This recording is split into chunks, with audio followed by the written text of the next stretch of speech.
In a single moment, your life can change. Moments with Marianne is a transformative hour that covers an endless array of topics with the best of the best. Marianne's guests are leaders in their field, ranging from inspirational authors, top industry leaders, business and spiritual entrepreneurs. Each guest is gifted and a true visionary, a recognized leader in their own work. They teach others to develop, refocus, and grow. Marianne will bring the best guest and sometimes a special surprise. Don't miss this. And remember, make every moment count. Welcome to Moments with Marianne. I am so excited to be spending this time with a very special guest. We have Konstanza Morningstar, and she's here to talk about her book that was just released this month called Medium, a step-by-step guide to communicating with the spirit world. So welcome to the show, Costanza. Thank you for having me, Marianne. It's an honor. Oh, thank you.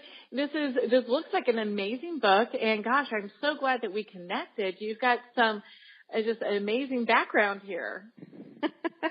Thank you. I've been very much looking forward to the release of my book. It's been several years in the making, and I wrote the book because I love connecting and communicating with the spirit world.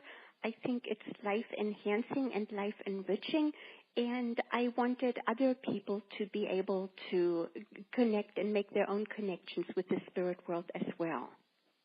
Oh, well, that's so lovely. And, I've got quite a few questions about that because some people, they either think, hey, you've got to be born with the gift. It's something you can develop. No, you can't. There's a lot of talk about what you can do and what you can do around that, So, how does mediumship even work? Well, mediumship works. You need to have three components in place. You need to have people in the spirit world who want to communicate. You need to have a medium, and of course, you have to have a person called the sitter who wants to hear from their loved ones in the spirit world. And when all these components are in place, and when the medium has prepared herself or himself for the reading by going through a period of meditation and quieting the mind and living their life in a certain way, the spirit people are then able to connect with the medium, and the medium then can bring information to the sitter that confirms that their loved ones still are alive and well. Oh, well, and that's, I've seen quite a few people that do mediumship work, and to see the healing that happens from those kind of connections and that kind of messages, and these aren't like, the ones I've seen have never been really like far off things. It's really easy to tell, hey, that's Cousin Benny or that's my Aunt Rose, Right. And they, yes.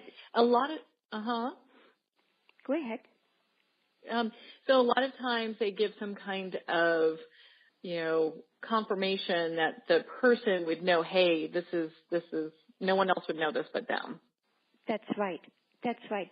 And good mediums should give what I call proof of the continuity of life, and that is a lot of identifying information about the spirit person that really only the loved ones would know, but that the medium couldn't have any way of knowing otherwise. Yeah. Well, and so when we have these three items in place as far as, for mediumship work, let's say, okay, so we've got the person who's going to be the conduit and the spirit's showing up and they're like, hey, we want to talk, and we've got everything that we need to make it work. Can then anyone be a medium? I think everyone has the potential. I think mediumship, it very much is a human skill that can be developed and acquired, and it's something that gets better with practice. Usually, a few people, the first time they give it a shot, they might not immediately connect, or they might not be able to bring a lot of good evidence yet, but it's something that develops, just like handwriting. When we first started to learn how to write, our writing was a little bit scraggly, but with practice it became very smooth. The same is true for learning to play an instrument or learning how to draw. It really is a skill that can be developed. I think often people don't really know what to pay attention to. I think people often think that the spirit people will show themselves, that they'll just suddenly stand in front of them and they would see them like they would see a person in the physical. And the truth is, usually it's a lot more subtle than that. And I find that once people know what it really is like to connect with the spirit person, most people find out that they're actually able to make the connection. Wow. Well, and so they have to look for this subtle hint. So what would be some of those subtle things that they can look for? Because I think I don't think I know you're 100% right with that. A lot of times when people are looking to do mediumship work, they're like, oh, it's not working, and then they give up. Right. That's right. Well, there are really two sides of that conversation. One is for people to just randomly notice the presence of their own spirit loved ones. For example, if you had a death in the family, often a spirit person will try to make themselves known that they're around. And our own loved ones after death, if they want us to know they're around, they can give a lot of signs. They can come through with smells, for example. They can have electronics malfunction, photographs fly off the shelf. They can do all kinds of things to draw our attention. But for a person who's trying to develop mediumship, usually it's a matter of meditating, learning how to quiet the mind, learning to listen within, being aware what our own inner thought processes are, so that we can then distinguish them from mediumship. And once we're able to learn to do that, then for the most part it's a matter of setting the intention of making the connection and going through the preparation process, and then going within and paying attention to what we perceive. Like I said before, the perceptions can be very subtle or not. People might realize they're connecting with the spirit person when they're feeling that person's emotions or aches and pains that they've had in their body. If they talk about physical conditions that they had before they died, that's called clairsentience. Or if the medium is able to hear the people in the spirit world, they may actually hear their voices, and they might actually be able to hear what they say, and they can then convey that to their sitter. Or others, for example, are clairvoyant, and in their mind's eye, they're able to perceive the spirit person. And then, of course, they can describe how that person presents himself or herself, what they look like, how they're dressed, how old they look. That's the kind of information that I usually ask my spirit people to bring to me when I'm giving a reading. Okay, so that the family can easily tell, hey, that's them, and right. That connection can be made. That's right. Now, Costanza, when did you realize that you were able to connect in this way with spirits and in the spirit world? I did not really realize that I was able to do that until I was about 40. Now, that was some years ago. And one morning, my grandmother, who had been in the spirit world for 5 years, she suddenly appeared at the foot of my bed. And I woke up, and I sat up, and I looked at her, and we had a conversation, and then she left. After that, I started to have more and more connections with the spirit world. For example, sometimes there would be a natural disaster, and before I knew the natural disaster had taken place, the spirit people would come to me, and they would indicate that they had drowned or, whatever, or they had died in an airplane crash, whatever it was. And then later on, I would find out that that is indeed something that had happened. So I started to realize that I was receiving information from the spirit world. So at some point, I just decided to learn more about it. And I discovered the spiritualism. I discovered a spiritualist church in our area that offered a lot of workshops and training. So over time, taking classes and practicing a lot, I got better and better at perceiving the spirit world. And of course, in retrospect, I realized that I did perceive the spirit world when I was young, except that at the time I didn't really know that I was perceiving the spirit world. I think a lot of people do that. And I'm sure for our listeners, it's going to be extremely comforting to hear about your journey, because a lot of times people think, well, gosh, I'm 40 years old, or I'm 30 years old, or I'm 50 years old, and I don't see spirits, but I want to. And then, it just to be able to realize that, not every person is born. There's some people who are extremely gifted and they're born with that. And there are some people who are extremely gifted and it happens later on in life, That's correct. So we just have to look for those telltale signs, That's right. And it's important to just be open and to pay attention to what develops. And I've had people who've come to me and who have taken my classes because they were worried that they were losing their minds or that they were developing schizophrenia. And they were very assured when they learned that they were actually correctly connecting with the spirit world, and that it's a skill that they have and that's coming to them, and that it's something that they can develop or control depending on what they want to do with it. So, it is indeed something that can just suddenly kick in out of the blue without the person really having gone to look for it. Well, and I think it's so important, like how you've mentioned a couple times, is having that community when this first does happen.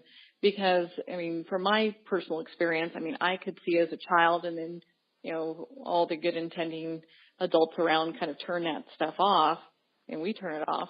And then, and then later in life, it came back, and I'm like, wow, I think I need a padded room, And it was really community that's kind of like, no, and they help guide and, answer questions, and you go take more workshops and learn more, and, it's always a growth process. That's right. And then you meet like-minded people who are also interested in developing the gift or learning more about it. And then you have a group of people that you can meditate and practice with. And that is something that is really important, because mediumship is something that develops best when you have people to practice with. It's a lot more difficult if you're just sitting alone in your home trying to develop it. So if you have friends that you can get together with, that really makes a big difference. Well, and I think it's one of the things that really attracted me to your book, because this really makes it very much a step-by-step guide so someone can pick it up, and if they're with, because I'm all about let's all read books together, let's do our little book club.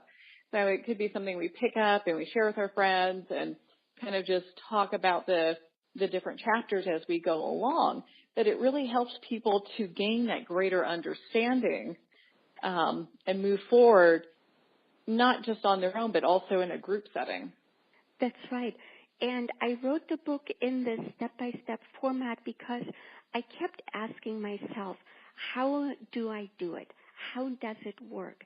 And by paying attention really how the process works for me, and then working with my students and using the same process with them, I realized that it is something that really can be broken down and explained in a logical way. And a lot of books just say, well, here is a book about mediumship, and they tell you everything about the different phenomena without ever saying how you actually connect. So I tried to fill in that gap in the literature on mediumship and mediumship development. And that's so important, because I think that's what people are looking for right now is, hey, it's great that people can do that. If I want to do it myself, how do I connect? What's the easiest way for me to, make that connection?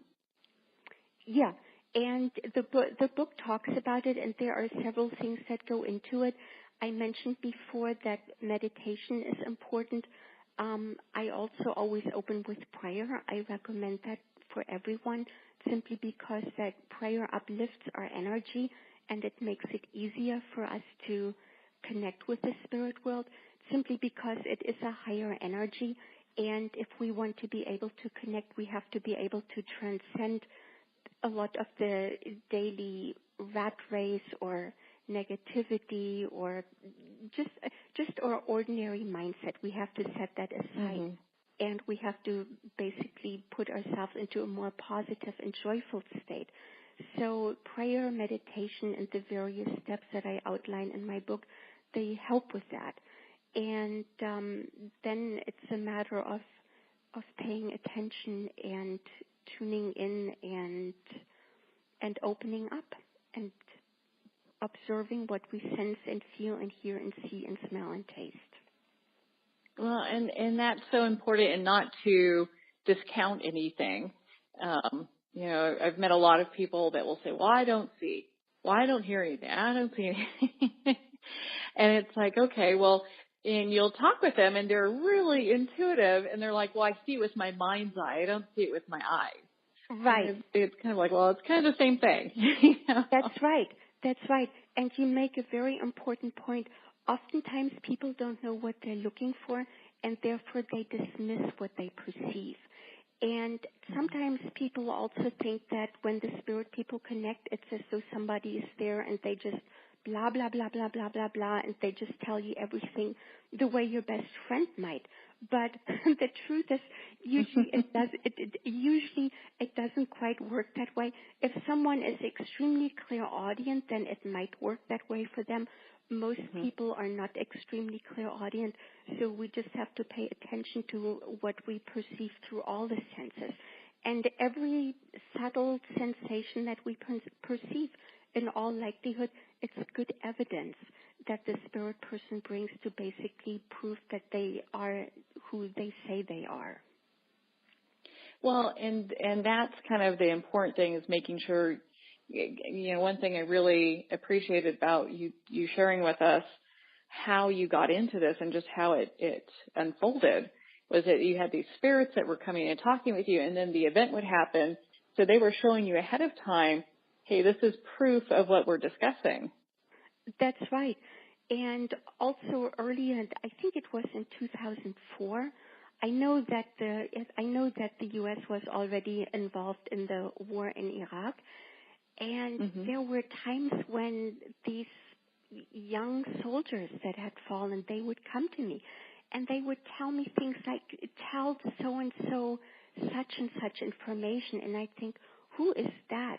And then I'd Google the person, and I'd find that the person they mentioned is indeed someone who's got a military connection. Perhaps it was someone who had written about the military. Maybe it was a journalist, or however the situation might be. Now, I never followed up on that. I just thought it would be too strange if I would contact someone and say, oh, someone came by the way to convey such and such a message to you.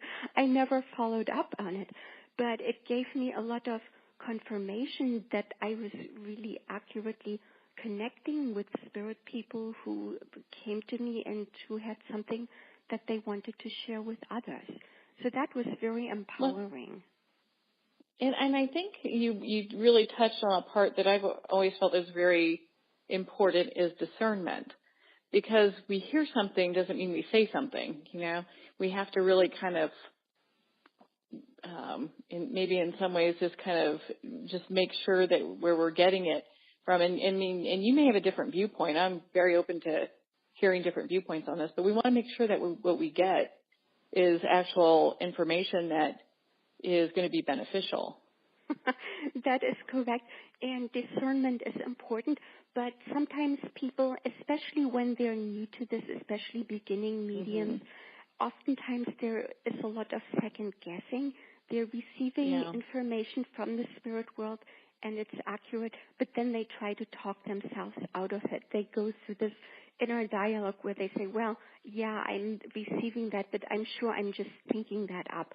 So there can be an internal dialogue that goes on where they're afraid to say They talk something. themselves out of using right. discernment as an excuse. Yeah, exactly. And then someone else in the circle speaks up and says and says the same thing. They say, "Oh my God, I wish I had just said that because that is exactly what I was receiving, but I just kept arguing with myself."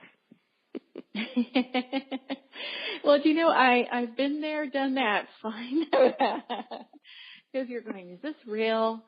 Am I getting what's real here? Come on, and there is that level of trust that you have to have when you first start off, because like you're saying, it takes practice, and it's really something that's developed over time. It does.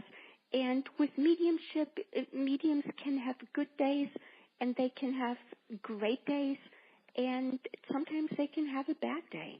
So it's something, it is something that mediumship is something that can be fickle.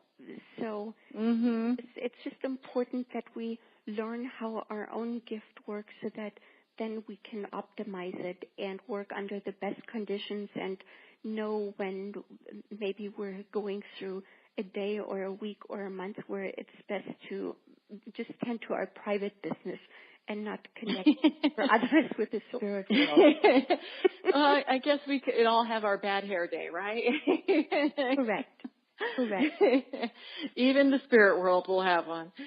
So, well, so your book is available, my gosh, just like everywhere. So Amazon, Barnes & Noble, people can really pick it up at any of the major book retailers. So it's pretty exciting. It's called Medium. And I really love the book, the cover. I think it's very well done. It was very well put together. Thank you. And I think the publisher did a great job selecting the cover, and, well, they make those decisions. I think it looks great. Oh, they did fabulous. And before we kind of wrap up here, I do have one more question. And we can talk forever because this is just such a fascinating subject for me. I don't feel that I can ever learn everything there is to learn about this. And, there's always new information coming out. But so I was kind of thinking, so how do angels and spirit guides play in all the mediumship stuff? And I know that's like a whole lot to answer in a few minutes here. Yeah. And I do have a long chapter on spirit guides in my book, and they are very important because they really, spirit guides, spirit helpers, they really help us make the connection.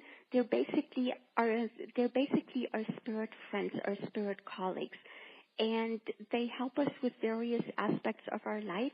But I know for me and for many mediums, they also help us with our mediumship. So, for example, if a client comes to me, I will in advance tell my spirit guides, okay, so-and-so is coming for an appointment at 10 o'clock tomorrow morning, and can you just make sure that they come through and that they bring whatever the information is that I usually ask the spirit people to bring.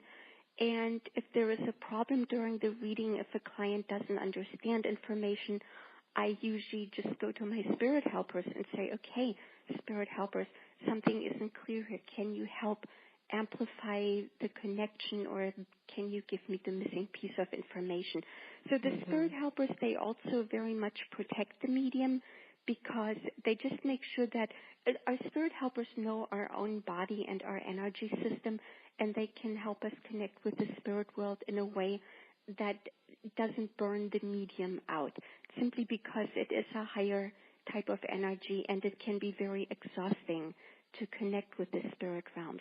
I feel the spirit guides, they very much help protect the medium from burning out, and they ensure that high quality spirits come through and that only the ones who really belong in a reading come through, and not random people from the spirit world. Yeah, we don't need any that are hanging out in the street to come and talk with us quite yet, right? That's right. Well, and if you were to come to me for a reading, you want to hear from your own spirit people and not from the ones who are going to be there in 2 hours for the next client. Definitely not. Definitely not. Well, I know you, gosh, the people in D.C. are so lucky to have you because you are out in the D.C. area and you do all sorts of fabulous psychic readings and medium readings, and you do seances. I know that you have that available. Where else can people find you if they want to go ahead and connect to go ahead and do these? You mean where can they find me, or what was the question? Yeah, where can they find you to go ahead and connect to schedule up an appointment have a session with you? Okay, all right. They can find me through my website, www.silverspringoflight.com. And, of course, they can also email me, silverspringoflight@gmail.com. And my phone number is 240-543-9414. And I'm happy to schedule appointments. Well, and, I see from here you've got great reviews. People have got lots of fabulous things to say about you. So people in D.C., you're lucky. The rest of us have to call you.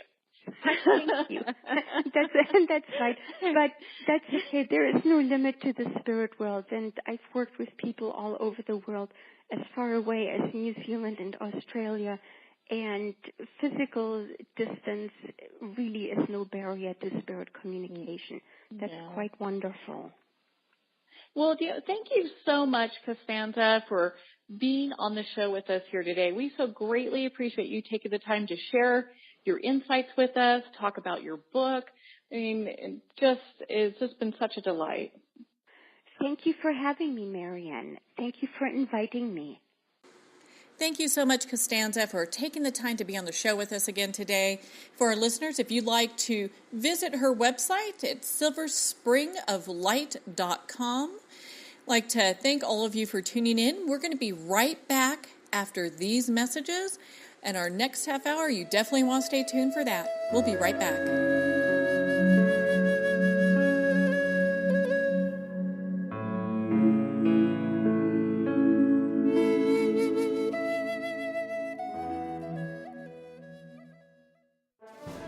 Internationally recognized and award-winning author Judy Goodman works and teaches outside the box of limited thinking. Working with people from every walk of life, her goal is to empower you to be the best you can be, no matter what the challenge is. Born with the gift of seeing beyond our normal vision, she has an extraordinary gift of working with every challenge. Teaching beyond conventional wisdom, her work is described as life-changing. Visit judygoodman.com. That's judygoodman.com.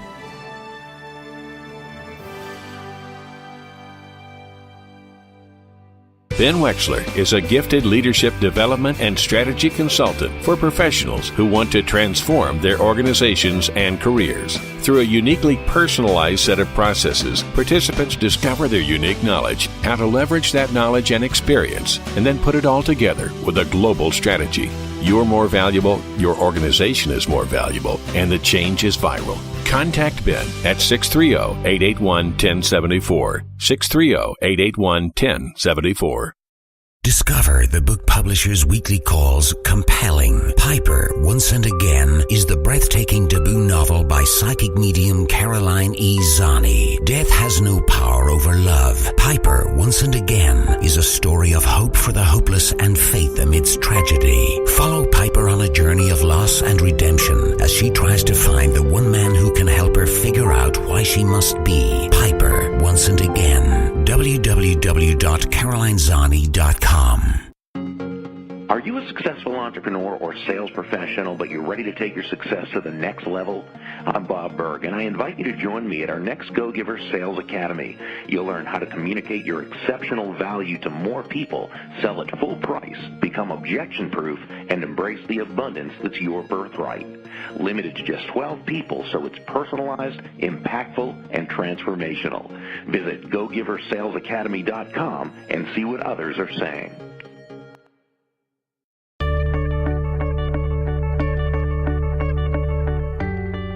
Hello, this is J.J. Burton, former NFL pro football player and now author, keynote speaker, elite trainer, and success coach.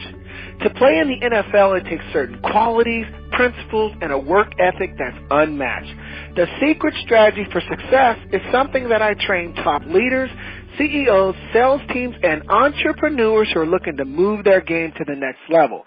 If you need some VIP coaching or looking for a motivational and spirited keynote speaker, hire me and cultivate a culture of success by visiting jjburden.com.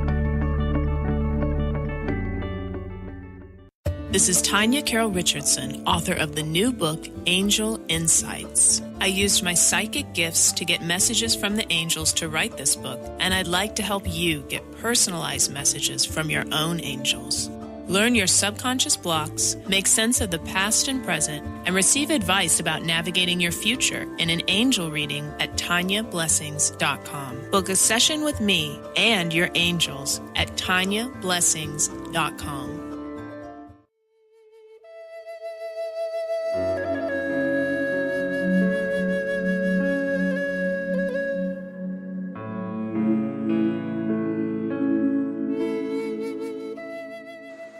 Welcome back to Moments with Marianne.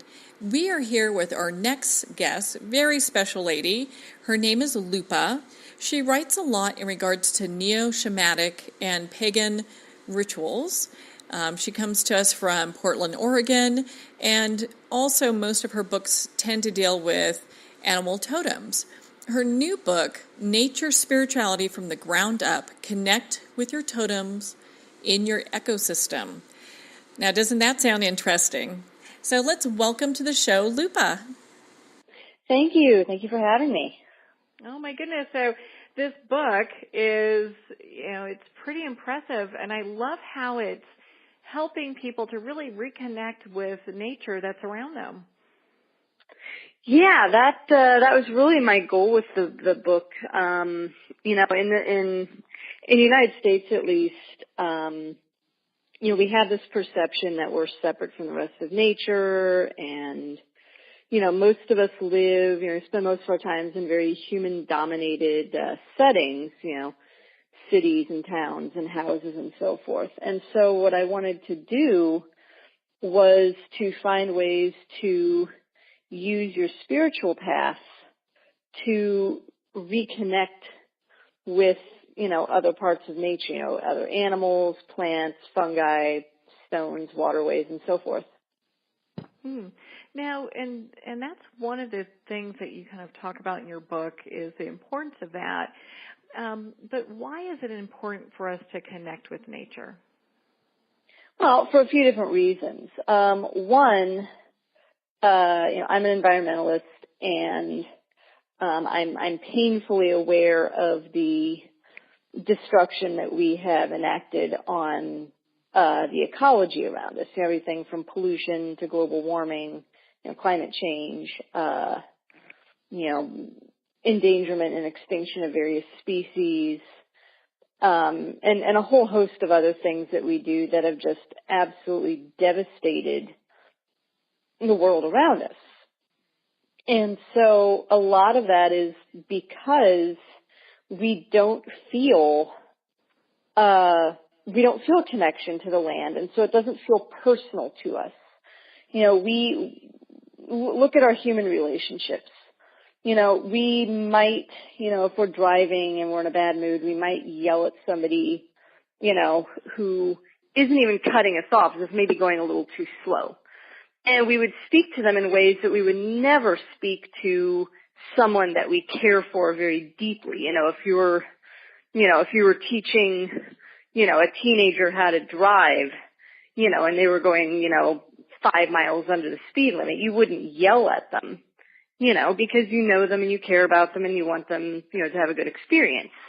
So it's the same way with the rest of nature. We would never dream of, taking a bunch of, toxic material, for example, and dumping it in, our parents' bathtub.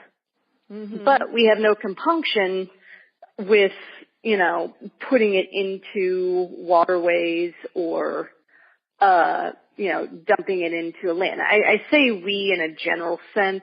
There are a lot of people who are very angry about, direct pollution like that. But there are also people who have no problem with saying, okay, fine, our company made, this pollution. We need to get rid of it. Let's go dump it over here because nobody will notice. Yeah. So there's that element of it. There's needing to connect for the sake of nature. But there's also needing to reconnect for our own sake. We evolved over millions of years in wild ecosystems. We ourselves, we are animals. We're the human apes. And we have there are very specific negative effects on us when we separate ourselves from the rest of nature. We spend too much time in human-dominated territory. Mm-hmm. We did not evolve alongside big blocky buildings and streets and tons of noise and so forth. And so when we're in, for example, an urban environment, not only are we not getting the sorts of terrain that we're used to, we're having to process things differently, but we're also in a heightened sense of awareness because there's just so much going on. If you're walking down the street, you're having to make sure that you're not getting, you're not bumping into people, and there are cars driving by, and maybe they're blaring their horns, and maybe there's, radios or TVs going with advertisements. There's billboards that want your attention. There's just a lot going on, and it grabs onto your attention in a very almost violent manner, and it's really bad for us. But when we go out into a more wild place, studies actually show that what happens is, our blood pressure drops, other stress signals drop, cortisol and other stress chemicals, aren't released as much. Our heart rate goes down, and we feel better when we're in these more open, quiet areas, because that's what we are used to as a species. And so by spending more time in the natural world, we're getting to both benefit nature and ourselves. Mm-hmm. Well, and it really, like how you're saying, it really allows us to reconnect. And I really think that there's a shift going on our planet right now. I think a lot more people are really concerned about, the planet and how healthy the planet is. And mm-hmm. in terms, I think that also feeds our soul, Mm-hmm. So. Yeah, it's beneficial for us on a variety of levels. Mhm. Yeah. Now, in your book, you talk about bio-regionalism. What mm-hmm. is that for our listeners? Okay. What is that, and how does that pertain to our spirituality? So, a bioregion is a particular area of land where the climate, the geology, the living beings, and other natural phenomena are all more or less the same. If you've ever been on a big road trip and you notice that over, as the miles pass by, you notice there's a definite shift in the type of plants you're seeing, the type of animals, the way the terrain is, you've switched over from one bioregion to another.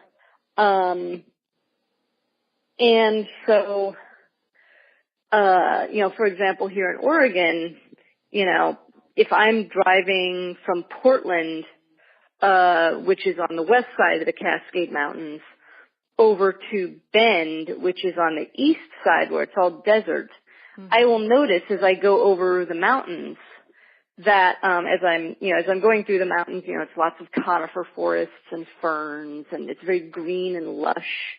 Mm-hmm. And then once you get over to the far side of the mountains and down the other side, it turns into desert. It goes from ponderosa pine forest to sagebrush scrub. with a bunch of juniper trees. And it's these are very clearly two different bioregions. So where these are important for our spirituality is, I'm very much a fan of people connecting to the land that they live on and the spirits of that land. It's great to work with nature spirits, for example, in a garden where maybe, you've brought in, petunias and tulips and other flowers that aren't native to this particular place, but they can't really help you connect to the spirit of the land in the same way that the spirits of native plants could. I have a much better time connecting to the land where I live through the totem Douglas fir or sword fern than I do through petunia or marigold. And that's just because they have that long-standing connection with each other. Well, and it really, when we kind of explore our own regions and our own areas, it allows us to really have that spiritual impact with really with what's around us. And we can then go back to those places as places that are kind of a spiritual place for us. It's very grounding. We talk a lot about grounding and feeling ungrounded and disconnected. And one of the most fundamental and important practices that we can have on our spiritual path is grounding. And it's not just, at the beginning of a ritual or, some other big profound time. It's also in our everyday lives.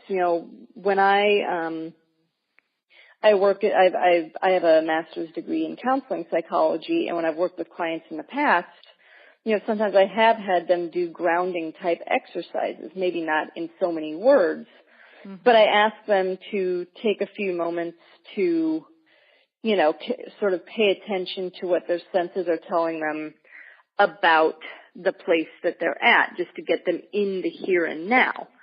And for those of us who are sort of more used to an overtly spiritual language, we talk about the idea of grounding. We can imagine, for example, the process of connecting our energy to that of the land that we're in, and so we no longer feel that we're floating, isolated through our lives. We're actually connected to something much bigger than ourselves, and it's arguable that connection is one of the main purposes of spirituality in the first place.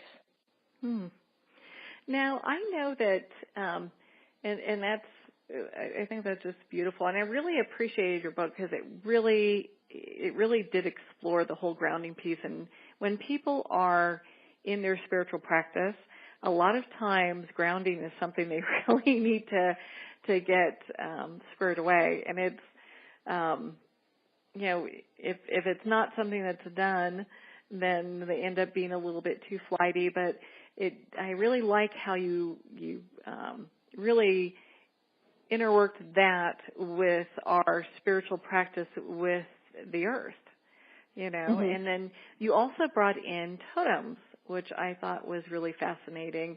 And I wanted to talk with you about, what's one way that we can connect to our totems in our ecosystems? Okay. Well, first I want to real quick define what I mean by totems. Okay. Yeah. A totem. That could be a lot of different things for a lot of different people, Yeah. So in my path, a totem is an archetypal being that embodies all of the qualities of a given species or natural phenomenon. So, for example, my name is Lupa because the very first totem I ever worked with when I was very, very, very young was gray wolf.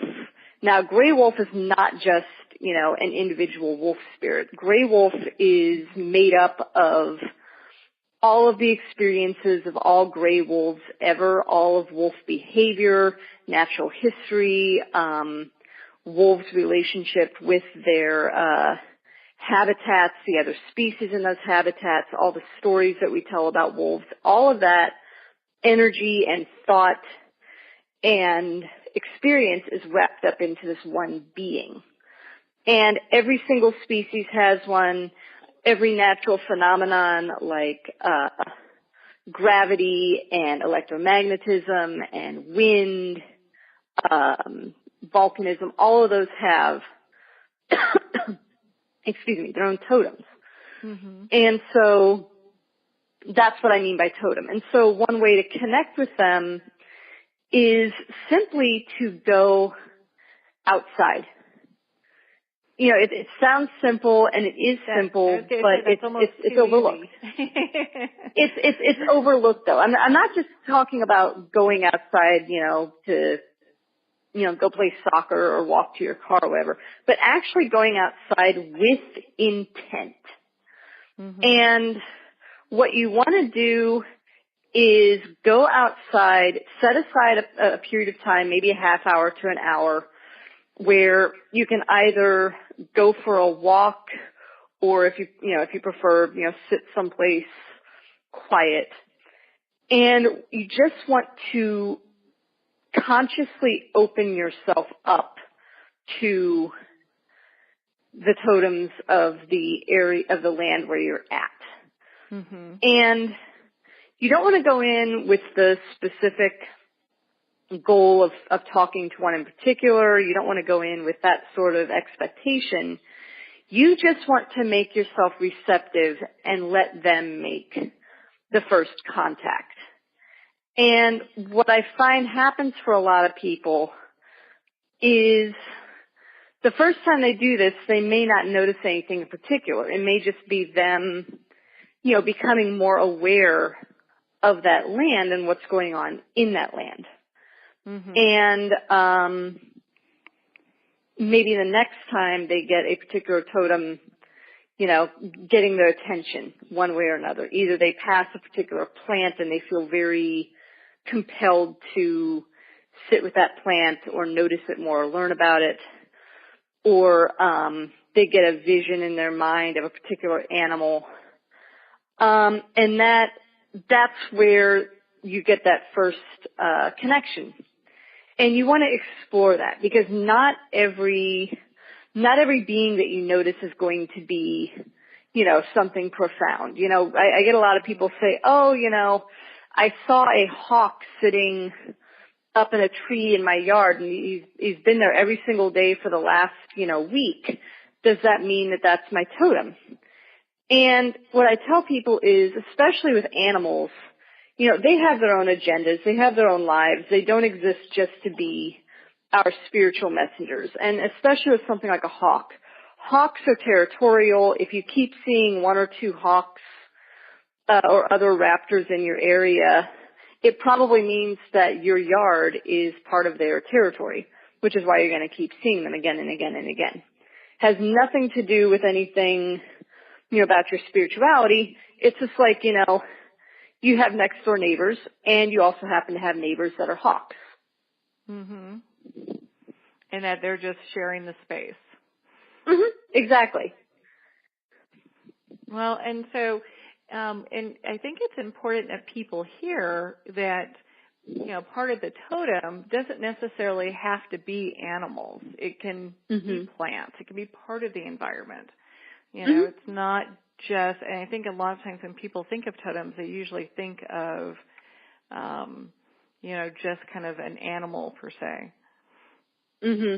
Yeah, and that's, there's a reason that animal totems are as popular, and that's because we feel closer to them because we are animals. It's a lot easier for us to feel connected to something that's similar to us rather than something that's different. So it's a lot easier for me to get into the mindset of, a gray squirrel rather than the mindset of a volcano. Two very different things. And it takes a lot more effort and openness for me to really understand non-animal totems. That doesn't mean it can't be done. It just, we have to kind of step out of our own heads a little bit more. But it's really important, I think, for us to at least acknowledge the totems of other beings. Even if we just have one particular animal totem that we work with, it's really important to get to know the totems of beings that they interact with. So, for example, if your totem happens to be white-tailed deer, it's good to have that ongoing connection with deer and the things you learn from deer and that you can help with. But you also want to learn about the totems of the various plants that white-tailed deer like to eat and the various animals that may prey on them, including, for example, parasites, not just big animals like, wolves and coyotes and so forth, but, what kind of tapeworms do white-tailed deer get? And what does the totem of that being happen to say? And depending on where you are, what landforms give shelter to the deer? Are there particular,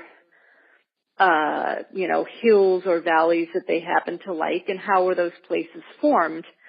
And why is that important to white-tailed deer? And how do the totems of those places and the forces that created them? So, there's a whole, what I call a totemic ecosystem to be explored. It's not just the totem that you start with. It's an entire community, just like physical ecosystems. Okay.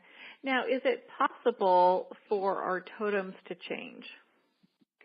Absolutely. I'm kind of a specialist. I've worked with hundreds of them over the years.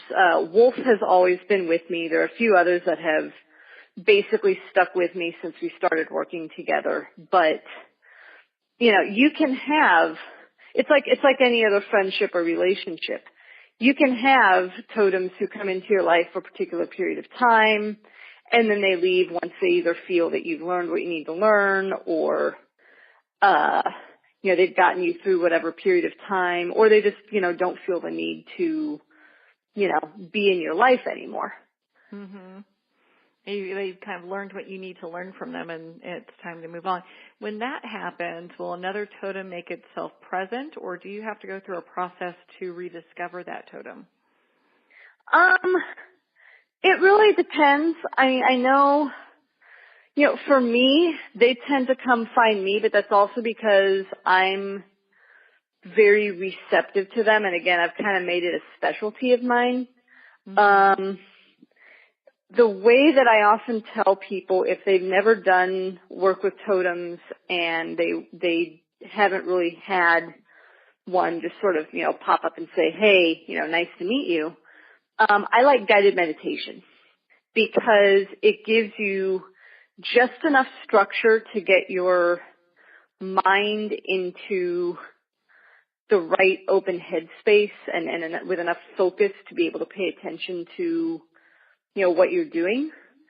But it's still free form enough that any totem can step in and say, hey, I'm awake, I'm aware, let's work. Let's work so, together. Yeah. So, the sort of the standard guided meditation people like to use is you visualize going into a hole in the ground. You go through a tunnel. You come out of the tunnel into a natural place. And I don't tell people what that place can be. I let them decide that as they go through the meditation. So it might be a forest. It might be a field. It might be, the Antarctic ice sheet. Who knows? Mm-hmm. And then I have them explore that place, see what totems kind of pop up and say, hey, pay attention to me. And that just starts the conversation. They might get a lot of information during that first meditation. They might have the totem saying, hey, here's why I'm here. Here's what I want to work with you on. Or the totem might just, make a brief introduction, and then the meditation ends, and they have to go back and figure out, okay, why did you make that connection with me, and so forth. Does that make sense? Oh, yeah. Now, and I really appreciate you taking the time to explain that to us. And, one of the questions that's been kind of popping up in my head, and I just have to ask, so what inspired you? I know you've been on this path it looks like for a while. What has inspired you on your path? What made, because you've got this great education and you've got a lot of knowledge about totems, about spirituality, about nature, and what kind of set you off on that path? It's just a lifelong love affair with nature. You were like hugging trees and. Oh yeah. No, I was out in the woods all the time.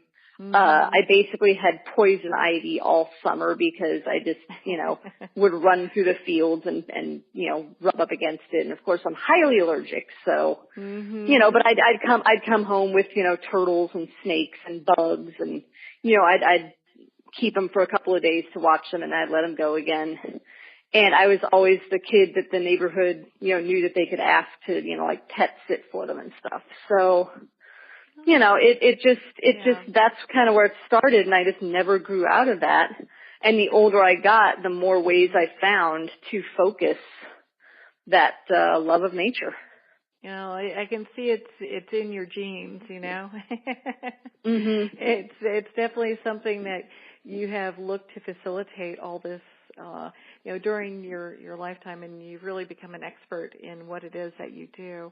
Now, I know that people can sign up for readings with you. I know you have events that go on. Why don't you talk a little bit about that? Well, I have an entire calendar of events that I go to. It's on my website. My website is thegreenwolf.com. Don't forget the the. Okay. And if you go to the menu at the top of the site, it'll have a link for events and appearances. So that's basically, I go to a number of events, mostly in the Northwest, where I will, I'll either be selling my artwork or I'll be presenting workshops, things like that. Fairly busy schedule. Yeah, I noticed that when I was checking that out. And so you also do readings. So if people want to go ahead and schedule a reading with you, that's something that you offer, and it can be done online. And yeah, I do offer totem readings. This isn't I don't read for people's life totems just because that's a very personal thing. I sort of read for the totems of the right now. If somebody's going through a particular stage in their life or a problem they're facing, I help them make an initial introduction with totems who might be able to help them with whatever they're facing right this moment. Yeah, move them forward. Okay. Well, gosh, we can definitely hang out and talk all day long. I mean, your information is amazingly interesting, and there's so much here. I mean, we're not even touching the tip of the iceberg on this one. Yeah. So, well, thank you for being on the show today. Yeah, thank you for having me. It was really nice to chat with you. Yeah, definitely. And for all of our listeners out there, I'd like to thank you for tuning in. You can pick up Lupa's book, Nature Spirituality from the Ground Up. It's available at all bookstores, major retailers, Amazon, and Barnes & Noble. And definitely go by and visit her website, thegreenwolf.com. So I'd like to thank all of you for tuning in today. And remember, make every moment count.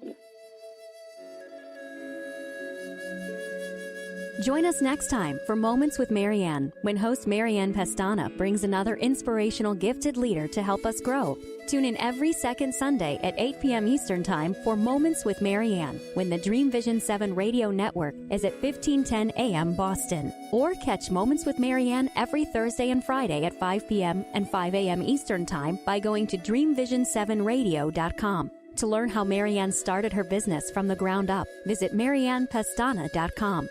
Don't miss this, and remember, make every moment count.